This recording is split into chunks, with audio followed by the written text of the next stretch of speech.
வணக்கம் ஃப்ரெண்ட்ஸ். நம்ம இந்த வீடியோவில் என்ன பார்க்க போகிறோம்னா டிஎன்யூஎஸ்ஆர்பி தரப்புலேருந்து 2024க்கான ஆனுவல் காலண்டர் ரிலீஸ் பண்ணிட்டாங்க. ஆர்டிஐ மூலியமாக நாங்கள் கேட்டோம், அதுக்கான பதில் எல்லாமே எங்களுக்கு கொடுத்துட்டாங்க. மொத்தம் பார்த்தீங்கன்னா டிஎன்யூஎஸ்ஆர்பி தரப்புலேருந்து எஸ்ஐ நோட்டிஃபிகேஷன் இந்த வருஷம் வருமா வராதா, எவ்வளோ காலி பணியிடங்கள் இருக்குது, அதுக்கப்புறம் இந்த 2023 நோட்டிஃபிகேஷன் பிசி கான்ஸ்டபிள் போட்டு முடிச்சிட்டாங்க. 2024 பிசி கான்ஸ்டபிளுக்கான வேகன்சி வருமா வராதா, அதை பற்றி இன்ஃபர்மேஷன்லாம் எங்களுக்கு கிடச்சிருச்சு, நாங்கள் ஆர்டிஐ மூலியமாக கேட்டுட்டோம் அப்படின்னு சொல்லி 2-3 வீடியோ பார்த்தேன் யூடியூப்பில் நான் பார்த்தேன். சரி, உண்மையிலே இது ஏதாச்சும் அவங்க சொல்லியிருப்பாங்களா என்னன்னு சொல்லி பார்ப்போம் சொல்லி நானும் அந்த வீடியோ ஃபுல்லாகவே பார்த்தேன். அதில் நிறைய விஷயம் அவங்க சொல்லியிருந்தாங்க. அதில் எந்தெந்த விஷயம்லாம் பார்த்தீங்கன்னா உண்மையான தகவல், எந்தெந்த விஷயம்லாம் பார்த்தீங்கன்னா அவங்க அஃபிஷியலாக சொல்லாத நியூஸ் எல்லாமே சொல்லியிருக்காங்க அப்படின்னு சொல்லி டீட்டெயிலாக அந்த வீடியோவில் பார்க்கலாம். அதை பார்க்கறதுக்கு முன்னாடி நீங்கள் நம்ம சேனலுக்கு புதியவராக இருந்தீங்கன்னா மறக்காமல் நம்ம சேனலை சப்ஸ்கிரைப் பண்ணிட்டு பக்கத்தில் இருக்க பெல் ஐக்கானை கிளிக் பண்ணிட்டு ஆளுங்க செட் பண்ணிக்கோங்க. அப்போ தான் நம்ம போடுற வீடியோ எல்லாமே உங்களுக்கு உடனே கிடைக்கும். இப்போ வாங்க ஃப்ரெண்ட்ஸ், வீடியோக்குள்ளே போகலாம். முதல்ல பார்த்தீங்கன்னா அவங்க ஆர்டிஐயில் இந்த மாதிரி கேள்வியெல்லாம் கேட்டோம் அப்படின்னு சொன்னாங்க. 100% பார்த்தீங்கன்னா அவங்க இந்த மாதிரி கேள்வி எல்லாமே கேட்டிருக்காங்க. ஆனால் எதுக்குமே பார்த்தீங்கன்னா ஒரு கரெக்டான பதிலே ஆர்டிஐ தரப்புலேருந்து எதுவுமே கொடுக்கல. ஒன்ஸ் இவங்க வேகன்சியை பற்றி டீட்டெயில் எல்லாமே கேட்டாங்க.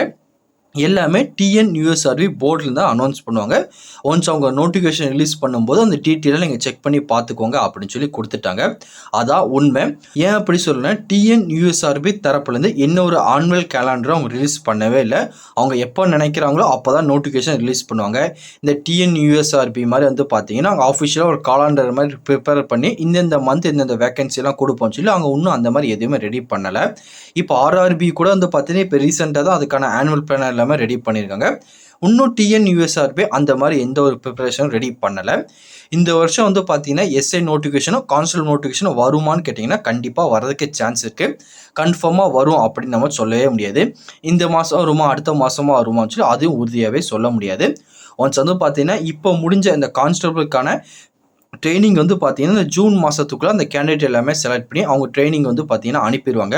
ஏன்னா அதுக்கப்புறம் பார்த்தீங்கன்னா எலெக்ஷன் வரும்போது அதுக்கு முன்னாடி இந்த கேண்டிடேட்டுக்கு எல்லா ரிசல்ட்டும் எல்லாமே முடிச்சுட்டு அவங்கள பார்த்தீங்கன்னா ட்ரைனிங்குள்ளே அனுப்பிடுவாங்க. அதுக்கப்புறம் ஒன்ஸ் இந்த எலெக்ஷன் முடிஞ்சு அந்த ரிசல்ட்டாக வந்ததுக்கப்புறம் மேபி நான் பார்த்தீங்கன்னா அக்டோபர் நவம்பர் அந்த ரேஞ்ச் தான் பார்த்தீங்கன்னா அடுத்த நோட்டிஃபிகேஷன் எஸ்ஐக்காக இருக்கட்டும் கான்ஸ்டபிளாக இருக்கட்டும் எதாக இருந்தாலும் ரிலீஸ் பண்ணுவாங்க. அதை ஒன்ஸ் ரிலீஸ் பண்ணி முடிச்சதுக்கப்புறம் தான் இன்னொரு நோட்டிஃபிகேஷன் ரிலீஸ் பண்ணுவாங்க.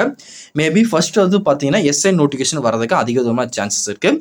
அதை கம்ப்ளீட் பண்ணி முடித்து எக்ஸாம்லாம் வச்சதுக்கப்புறம் தான் பிசி கான்ஸ்டபிளுக்கான நோட்டிஃபிகேஷன் ரிலீஸ் பண்ணுவாங்க. அதெல்லாம் பார்த்தீங்கன்னா 2-3 மாதத்தில் வரும் அப்படின்னு சொல்லி யாருமே எதிர்பார்க்காதீங்க. கண்டிப்பாக பார்த்தீங்கன்னா அக்டோபர் நவம்பர் அந்த ரேஞ்சுக்கு போயிடும். ஃபர்ஸ்ட் எஸ்ஐக்கான நோட்டிஃபிகேஷன் வெளியிடுவாங்க.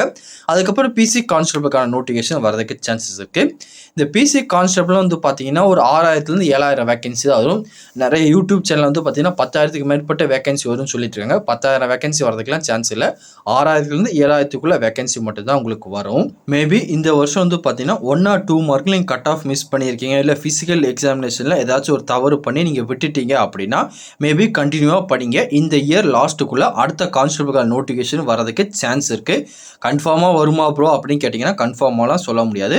ஒன்ஸ் அதை பார்த்தீங்கன்னா டிஎன்யூஎஸ்ஆர்பி போர்டு தரப்புன்னு தான் சொல்ல முடியும். நம்ம பார்த்தீங்கன்னா முன்கூட்டியே சொல்ல முடியாது. நீங்கள் கண்டினியூவாக படிச்சுக்கிட்டே இருக்கீங்க, கண்டிப்பாக பார்த்தீங்கன்னா இந்த இயர் லாஸ்ட்டுக்குள்ளே வேகன்சி வரதுக்கு சான்சஸ் இருக்குது. ஒன்ஸ் வரும்போது நீங்கள் விட்டுட்டு அதுக்கப்புறம் படிக்கிறது பார்த்தீங்கன்னா சரியாக வராது. ஒன்ஸ் கண்டினியூவாக நீங்கள் படிச்சுக்கிட்டே இருங்க. அது மட்டும் இல்லாமல் டிஎன்பிஎஸ்சிலேருந்து பார்த்தீங்கன்னா அஃபிஷியல் நோட்டிஃபிகேஷன் எல்லாமே ரிலீஸ் பண்ணிட்டாங்க. ஆர்பிஎஃப் தரப்புலேருந்து பார்த்தீங்கன்னா அதுக்கான ஆனுவல் காலண்டர் ரிலீஸ் பண்ணிட்டாங்க. நோட்டிஃபிகேஷனும் கூடிய விரைவில் வரப்போகுது.